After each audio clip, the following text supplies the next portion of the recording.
Could you settle down, please? Have a seat. Um, we're about ready to start class, so I need you to get in your seats and get prepared. And you in the lounge chair, could you please put your footrest down so that you don't fall asleep while I'm talking? All right. Well, today we're going to be looking at nutritional status, and obviously, from a dietitian's perspective, nutritional status is pretty important for their patient. What we're going to be doing is looking at what things go into the determination of nutritional status by a dietitian today. So obviously we're going to be dealing with nutrients, and nutrients, I like this. I got this off Google Images, and I just thought it was kind of interesting because you look at unhealthy nutrients up here, and they're looking at alcohol, tobacco, greases. I didn't realize greases were nutrients, pesticides, artificial colorants. Yeah, I didn't realize they were under the nutrient category, but oh well. So I guess if you chewed your tobacco and swallowed it, I suppose you could put that in that category. Uh, but we're going to be looking at nutrients and how they affect nutritional status. Um, but first, you're going to have your first quiz. And so I need you to determine what the Oregon towns are here. Some of you live in Washington, I know, but you're close enough that you could determine these towns. So let's just start with number one and see if you can determine what number one would be. So I'll give you about 5 seconds. So the arrow is pointing at something on that sink. 3, 2, 1, drain. Um, okay, and the next one, number two, should be a pretty easy one. I'll give you a second here. Mount Angel. And number three, that is a fence with some kind of a fruit that they would grow around Hood River. So what do you think that is? Applegate. And number four is close to home. If you like rafting, you'd want to go there. So Maupin. Number 9 could be two things. I guess there's two towns in Oregon that would fit this. But if you can think of those two, I can think of one that might be Woodburn, but this one happens to be Burns. Number 10 is pretty easy. Sisters. Number 11, it's pretty close to home. Got a bridge there. Biggs. And then number 12 is closer to Portland. So if you don't go to Portland much or in that area, you may not know. But it is Smiling, that rock. So we'll call it Gladstone. How exciting are those? So anyway, so let's look at nutrients. Nutrients basically determine nutrition, and the definition of nutrition could get pretty long and lengthy. There are some definitions that include the psychological, the economical, the cultural, all of those things that deal with aspects of whether you would, what you would eat and how you would eat. But we're mainly in this class concerned with the food that we eat, the nutrients that we get, and how effective they are in growth, metabolism, and repair. So for our purposes in this class, that's where our focus is. We're not going to talk a lot about the cultural aspects, even though they're important, or psychological. Do that. And then, as you probably know, nutrients are substances obtained from food. Um, so that you should have learned from your recent readings that there are 6 nutrient classifications. So I just wanted to go through these real quickly and talk about them. They're kind of organized into two different categories. There's organic and inorganic nutrients. But within the organic nutrients, there are also two categories. There are the energy producing ones that You can make ATP out of them. If you've had any chemistry at all, you'll know that, or if you've had chemistry where you went through glycolysis and the Krebs cycle, electron transport chain, and electron transport phosphorylation, uh, you should have learned that you can take these nutrients and you can go through the process of making ATP. There is one other organic nutrient that you can't make ATP out of, and that's vitamins. So I don't care how much you hear from advertising or from other people that, for example, taking B vitamins will give you more energy. They will if you are deficient, but most of us aren't that deficient in B vitamins. And if you are, there may be some medical issue that would be part of that. But you cannot take vitamins and break their covalent bonds and make ATP out of them going through cellular respiration, kind of a thing. They are important though in the process of making ATP. If you remember from the Krebs cycle, there's NAD and FAD, or NADH and FADH2. Well, the N in NAD is niacin, and the F in FADH2 is riboflavin. So they are part of coenzymes, which basically help enzymes do their function and make things work faster, but you cannot make energy out of them. There are two other nutrient classifications, the inorganic nutrients, and they are obviously not energy producing. You can't make ATP out of water, but minerals and water. So they are considered inorganic. So the six classifications of nutrients: carbs, lipids, proteins, vitamins, minerals, water. There is one other non or energy producer that's not considered a nutrient, and you may see where, and I don't want to put them in a generalize their classification, but a lot of homeless, maybe downtown Portland, would be getting a bulk of their energy from these sources, this source anyway, and that would be alcohol. So you can get energy from alcohol, but there's obviously no nutrient value to that. But um, and then I do need you to know uh, these numbers. We will be utilizing, and I'm not very good with my mouse on this, but I'll just make a figure eight. Anyway, um, that I will need you to know these numbers. We'll be talking about them when we're doing the food labels, but we'll also be using them on the exam. I would expect you, if I ask a question of how many calories per gram is protein, you'd be able to tell me.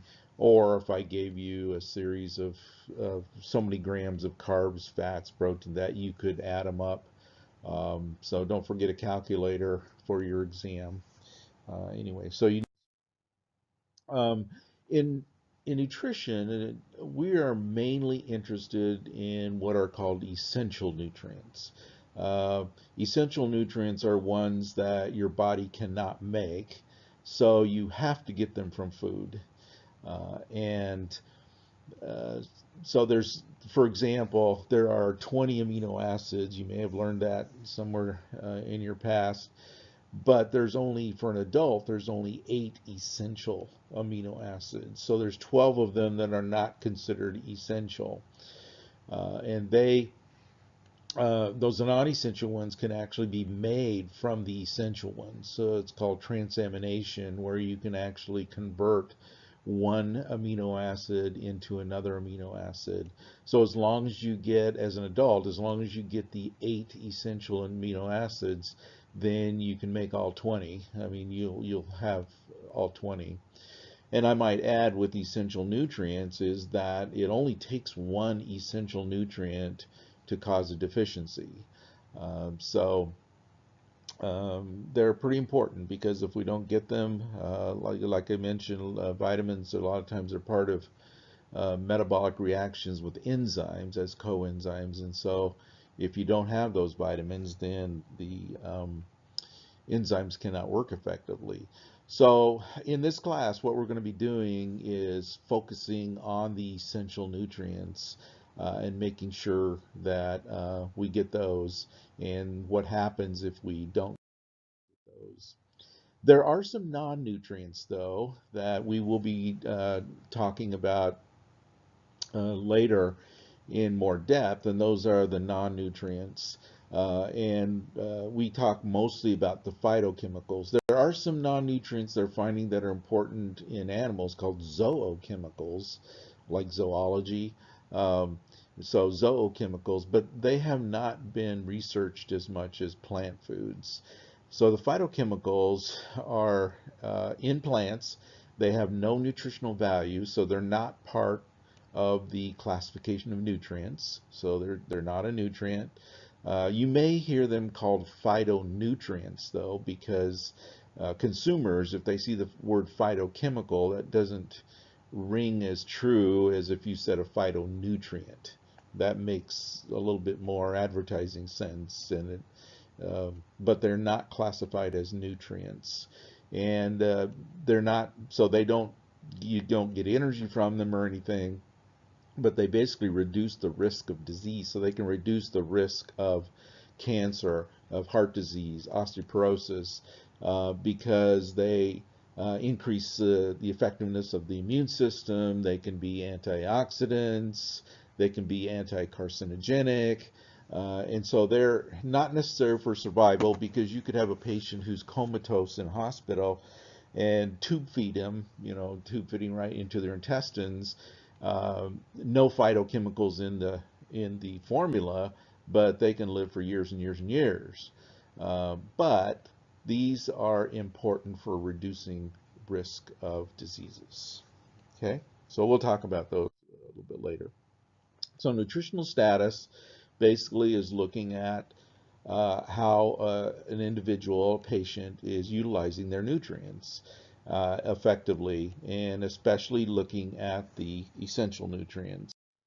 Um, so when we see the word malnutrition, a lot of us, we think about those television commercials where there's skinny leg, and skinny arms, and a pot belly, and all of that. Just before you change the channel real quickly. I mean, I do. But I especially change the channel when that dog one comes up. Oh man, that's a terrible one. When they have the dogs that have been mistreated and stuff, that channel gets changed within half a second when I see that coming, because I know the song by now, and I'll flip that channel really quickly. Anyway, back to nutrition.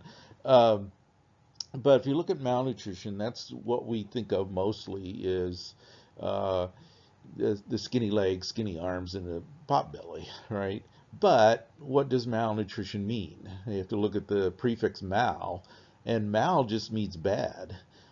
So malnutrition is bad nutrition, and most of us think of it as a deficiency, but excess of nutrients is also considered malnutrition. So if you go down to the mall, you'll see quite a bit of what would be considered in the class of malnutrition. Now, undernutrition would be what we normally think about, or a deprivation. And there's two ways that you can get deprived of. And again, we're talking specifically about an essential nutrient. Uh, it, it only takes one essential nutrient. And if you could have all the other nutrients in plentiful supply, but if you're deficient in vitamin C, you get scurvy. So vitamin C is an essential nutrient. So it only takes one to have a deprivation or an undernutrition or be malnourished. Uh, and there's two ways that can happen. Obviously, the one dealing with the diet, when people just don't get enough good food, they may be only able to afford starchy foods because they're really cheap. They don't get a lot of protein, or they don't get a lot of good vitamins and minerals, and so they become deprived that way and have a deficiency because they just don't have enough of the essential nutrients in their food.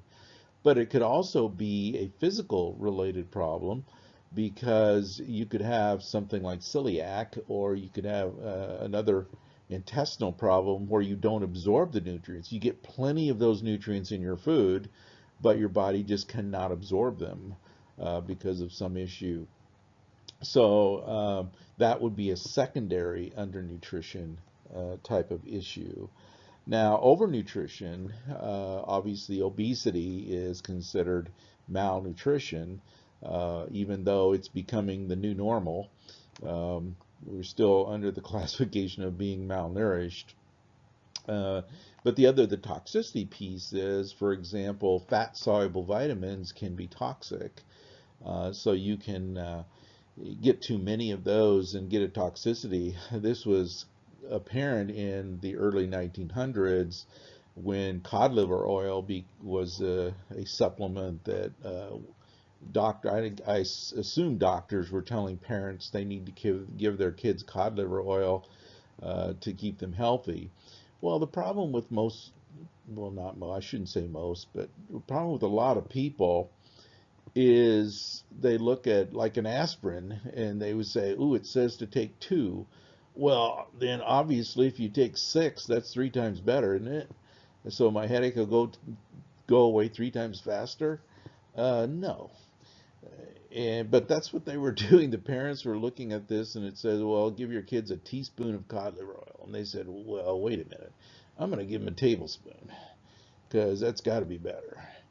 Well, there's such a thing as getting too much of a good thing, and that's happening a lot, especially in this country, of getting too much of a good thing, and it becomes toxic, and it's not good for your health. So both of those, undernutrition, overnutrition, would be under the classification of malnutrition. Now, nutrition assessment would be a set of data that would allow a dietitian or any kind of a healthcare professional to determine the nutritional status of an individual. So we're going to go over that and look at those assessment criterias. Um, so one of the criteria would be diet data, and that obviously is what a dietitian would use to determine mainly the primary undernutrition or potentially primary, if you will, overnutrition. So what a dietitian would do would be to go to the patient and they will ask them some questions about their diet. And so they would determine the history. A history is a little bit longer term type of situation, basically asking the patient, well, what is a normal breakfast for you? What is normal? And then the dietitians kind of have to coax information out of the patient. They might say, well, do you normally have coffee for breakfast? Or how many cups of coffee do you normally have? Do you do you have cereal? Uh, okay, if do you have skim milk, 1%, 2% with your cereal? You add sugar to it, and then on and on. And then they might say, well, do you ever have a snack at 10 or so in the morning, mid morning? And then what's a good lunch for you? Do you have sandwich? What kind of bread do you use? On and on. A recall is more recent and be like yesterday. What did you have for breakfast yesterday? What did you have for lunch? Did you have a snack in the afternoon or snack before bedtime? On and on. Now, a diary is what you guys are doing for your 3-day diet, where a patient or an individual would keep track of their food intake. Statistically, it's supposed to be for 7 days. Now, 7 days is the minimum amount that a statistician would consider as being statistically relevant. But you're going to find out, or if you haven't already, that doing it for 3 days is pretty tedious. So having somebody do it for 7 days, the compliance rate is fairly low.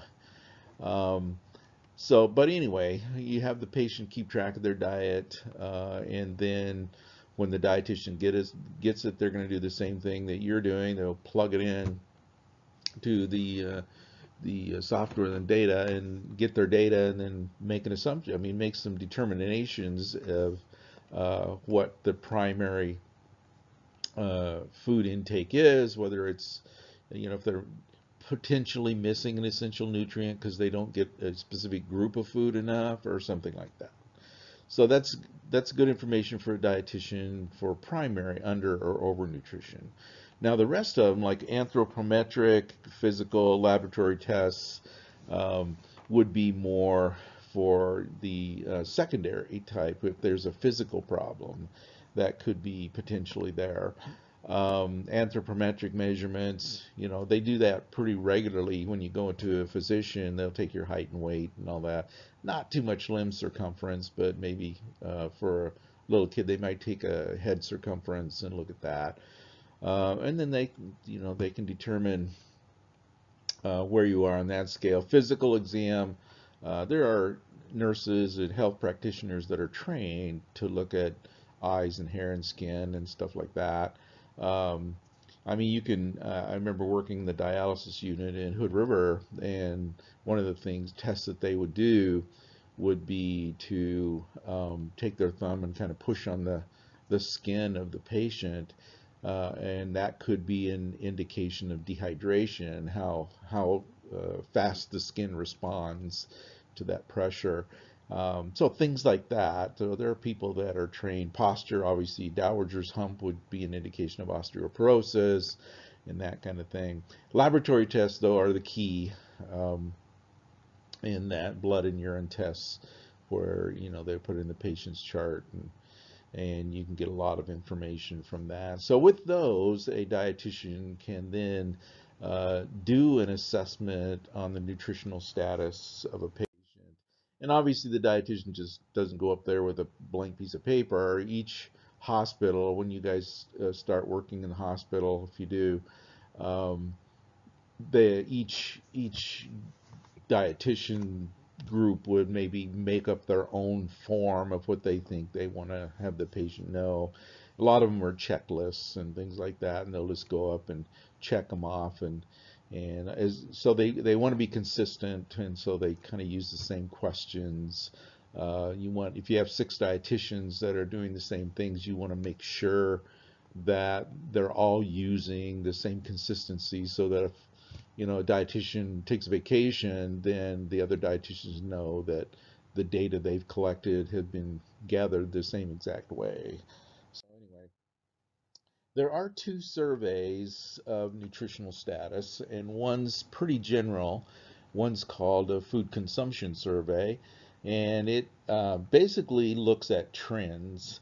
It looks at trends of how people have been eating for, well, we're going to look at one where it looks at starting in 1970 through about 2013. What are some changes of the way that people are eating? And so we're going to take a look at that. So they're looking at trends. Are we eating more of this or less of this? Are we getting too much of this, not enough of this, kind of a thing? Then the nutritional status surveys, you can imagine, are pretty expensive, and they're not done very often. Consumption surveys are done fairly often, because you just got to basically send out a questionnaire, and when you get them back, you just look at them.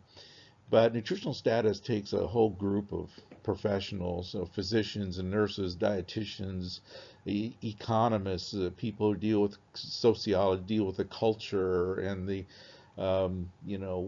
what is the income of that population that they do. One, classic one that has been done is called the 10-state survey, where obviously they went to 10 states in this country randomly in different areas, and took, thousands of testing. But in these tests they do everything. So you have to do the diet data, you'd have to do anthropometric and physical and blood and urine and that, and you can imagine how expensive that is, and only the government could sponsor something like that. But so they're done maybe every 10 years or so. But what we'll find is from that data is where they get a lot of information to inform the consumer. So the nutrition facts label is based on data coming from a nutritional status survey. along with some food consumption surveys along the way. And then like the Choose My Plate, the My Plate thing came from obviously food consumption surveys where they saw people were not eating enough fruits and vegetables and all of that. So the surveys are of benefit, and they are used by the FDA and to put together information for the public on those. I'm going to go through a report card, a quiz for you, and see if you can figure out that what they did was they looked again at this is a food consumption survey that they looked at um, how things have changed as far as food intake from 1970 through 2013. It was published in 2016 because obviously it took them about 3 years to get all the data together and kind of formulate it. Um, but what they did was when they were looking at those trends, they gave them a grade, B plus, B minus, C plus, whatever. So I want you to see if you can guess what they got on this. Well, fruits and vegetables. The idea is you can see that the trend for vegetables is going up, so that's good. But it kind of started coming down a little bit in the last few years. Everything else is pretty static. It's pretty stable. Fresh potatoes went down. Frozen potatoes, not surprising. French fries went up. But what they gave it a B minus, and basically what they said was veggies climb, but have been inching downward. Fruits flat. So the idea, what they're saying is the advice to fill half of your plate with fruits and vegetables is not being followed, and so that's why they gave them the B minus on that. Meat and poultry and seafood. As you can see from here, looking up here, you can see that beef has been declining, chicken is going up, everything else is pretty flat. Pork's flat, turkey's flat, everything's flat on here. And they gave them a D plus. And the reason they gave them a D plus is chicken is edging out beef, but they said the red meat is still king. So they're still thinking we eat too much red meat. But they're also part of that red meat is the processed foods like bacon. I just can't. It's amazing how bacon is now so popular. But anyway, I mean it is tasty, but everything has bacon on it, I think. Uh, but can you tell, looking at this chart, can you tell when cholesterol and saturated fat and red meat, what year it came out that those were not good for your health and you should reduce them? Looking at the chart, can you say 1977? 1977 is when the first consumer information came out about cholesterol, saturated fat, and heart disease and red meat. Um, it came out, I mean, they'd known about that since the 60s. 60s is when they started noticing the association between those things, but it took, a good 15 years or so before they were confident enough in their data to inform the public. So that came out in 1977. So the ranchers in Wyoming and Montana were just like, oh my goodness. Uh, and you can imagine the American Beef Association or whatever were putting out things saying the data was skewed and it wasn't true and on they went. It was pretty amazing. But anyway, they gave him a D plus for that. Flour and cereal. Um, I don't know. I wish they would have separated out white and whole wheat flour because this is kind of deceptive. But flour went up and whatnot. And they gave it a C minus because they basically said that um, we're just not eating. We're mostly eating white flour, as you can see down here. in this category, and so you're not getting the whole grains that you should be getting. I want to just mention while we're here is when you're going shopping and you're looking for bread, please look at the ingredient labels, because there are some loaves of bread that say wheat and they're brown color, and some people think that those are whole wheat. If you look at them carefully, they're basically white bread with some food coloring in it. It could be caramel or it could be molasses sometimes, uh, but it's white bread that is, if it says processed bleached flour, this is the first ingredient on the ingredient list, it's white bread. Even some of those 7 grain breads, what they'll do is they're white bread, but they'll just throw some grain in there. So it's not that great. It needs to say 100% whole wheat, because all bread basically, except for rye and stuff, is wheat. So if it says wheat bread and it's brown, it's white bread, okay, with a coloring in it. Um, so be aware of that. Fats and oils, you can see, ooh, look at fats are just going like nuts. They're crazy. They're going up. We're definitely not adhering to a low-fat diet anymore. Uh, kind of, but cooking oils are going up. I mean, we love fat and we love the taste and the feel of it in our mouth and everything else. Um, but anyway, they said it was incomplete. They don't really know if we're eating less because it's just going up like crazy. Um, but they are happy because uh, we are, um, oops, I guess I got one more. So we're eating more olive oils and stuff like that um, than we did before we had margarines and stuff like that and shortening. So. Milk, you can see whole milk goes down, and we're eating less and less milk, drinking less and less milk. But they still gave it a B plus. The reason is that we're not getting the skim milk or the low fat milk. I mean, look at the difference. Whole milk's 33.3%, 2% is 2%.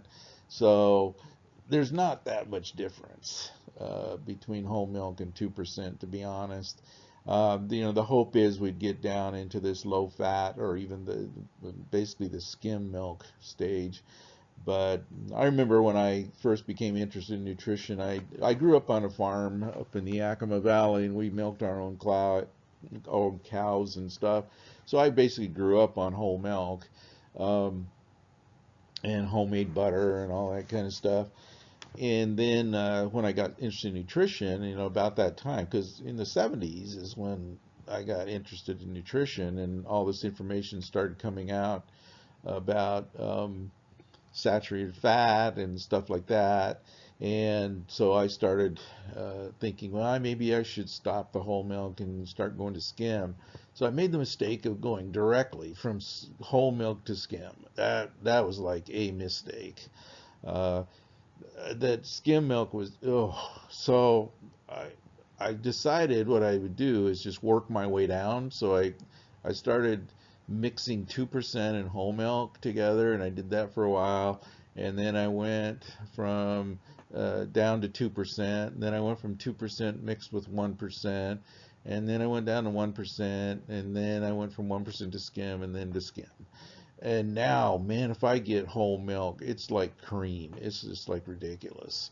Um, your mouth gets all slick with the fat on there, and you get that little bubble in the back of your throat, and it's just ridiculous. So I can't drink whole milk. It just tastes like cream to me. So when I drink milk, I do drink skim milk. So beverages, soft drinks are just so high.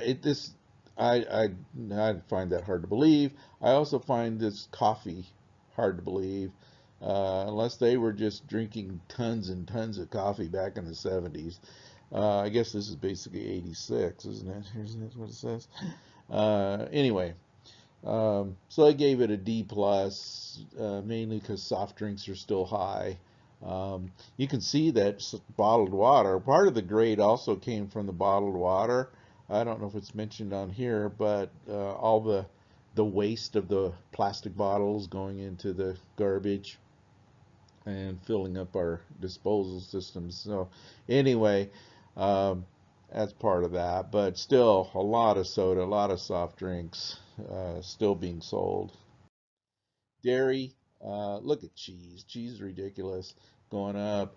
A lot of people in the 70s, um, when they started advertising, when they started mentioning that saturated fat and red meat stuff, people changed to cheese. And cheese is really high fat. We're talking 70, 80% fat and saturated fat. So, not considered a good thing. Gave it a C minus. Cheese is on a roll, blah, blah, blah. It's not good news for arteries or waistlines. I mean, I think because yogurt's going up, I think that's what kept it in the C range, because cheese, yeah, is really fat. So it's not considered a good thing to eat a lot of. Now, cheese is pretty tasty, I have to admit. But if you can just, again, based on what we talked about at the first of the class, moderation um, is a big. Sweeteners, you can see we're just eating tons of sweeteners. Um, and I mean, it looks like it's going down. I find it pretty hard to believe that that's going down. I mean, the three things that sell for fast foods, they all have in common are salt, sugar, and fat. They all have those in common because we as consumers love those things. We love the taste of fat, especially cooked fat. We like our salt, we like our sugar, and so those things sell um, down the road. So anyway,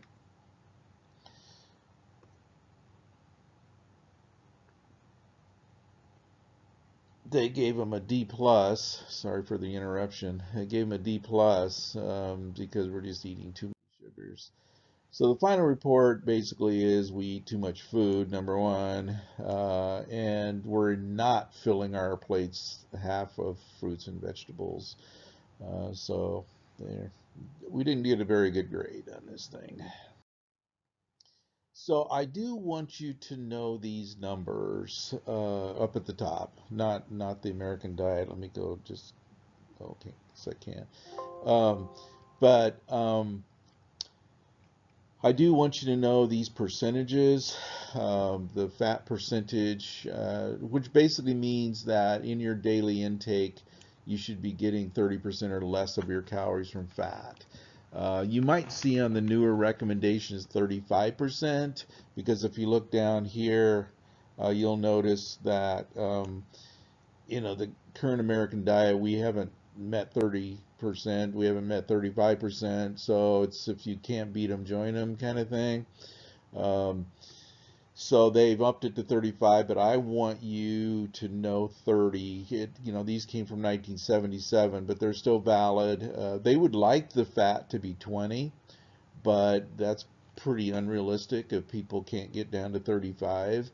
Um, so I'm going to have you remember 30. We're going to be using these for test purposes. I may say what is the recommended percentage of calorie intake from protein according to the U.S. Dietary Goals of 1977.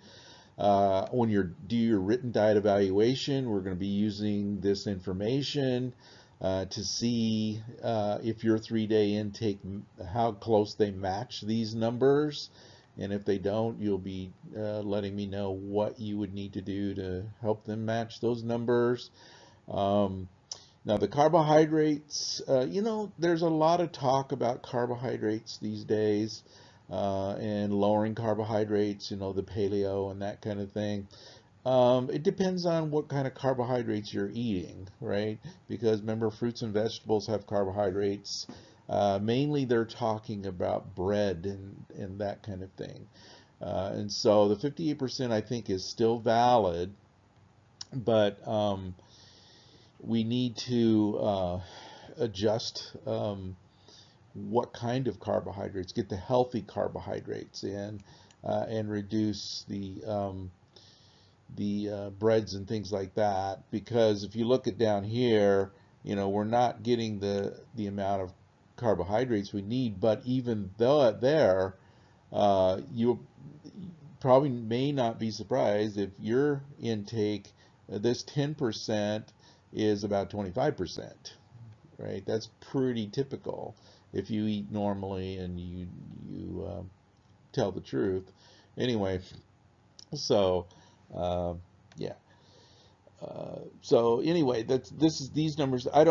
You don't need to know these numbers, the American Diet numbers. I'm just showing you where we, based on consumption surveys and stuff, where we kind of fall um, in that realm. So know these numbers, and we will be using them. So the general analysis, I do want you to know these deficiencies. Um, Iron and calcium have been deficient since the first survey in the early 1940s. They have never had a survey, nutritional status survey, where, especially for women, the intake of iron and calcium has been adequate. So most of you probably will find that you're low in calcium and iron unless you eat a lot of yogurt and get a lot of dairy products. If you don't, then you probably are deficient. Um, and potassium and magnesium. Vitamin D is one of those vitamins that have really been um, talked about in the health profession because it's the sunshine vitamin. We get it from sun contact with our skin. Anybody that lives north of San Francisco or Atlanta, Georgia, is basically deficient. This is one of those nutrients that you, or if your parents, your grandparents, if they get physicals, when you get a physical, request your test for your vitamin D levels if your physician doesn't do it automatically. A lot of people, they're saying 80% of people in these areas are deficient in vitamin D. And even when we get the sunshine, the angle of the sun is a lot different than it is like on the equator. So we don't realize the vitamin D we need, or that we would need to make. So because our arms and everything is basically covered up 8 months of the year, 9 months of the year. Um, we don't get a lot of sunshine. So it may be one of those where even if you're younger, you might want to take a supplement. Um, as far as excesses, basically you can think fast food. Uh, because if you look at these excesses, the only thing that's missing is sugars, and it's part of the total calories. But lipids, alcohol, sodium, they're all related to fast foods or going out for pizza or something like that. Um, but alcohol has been a problem since forever. I don't, when I was growing up, alcohol was a problem. We're just adding new drugs to it in some cases. So I do want you to know these for exam purposes on that.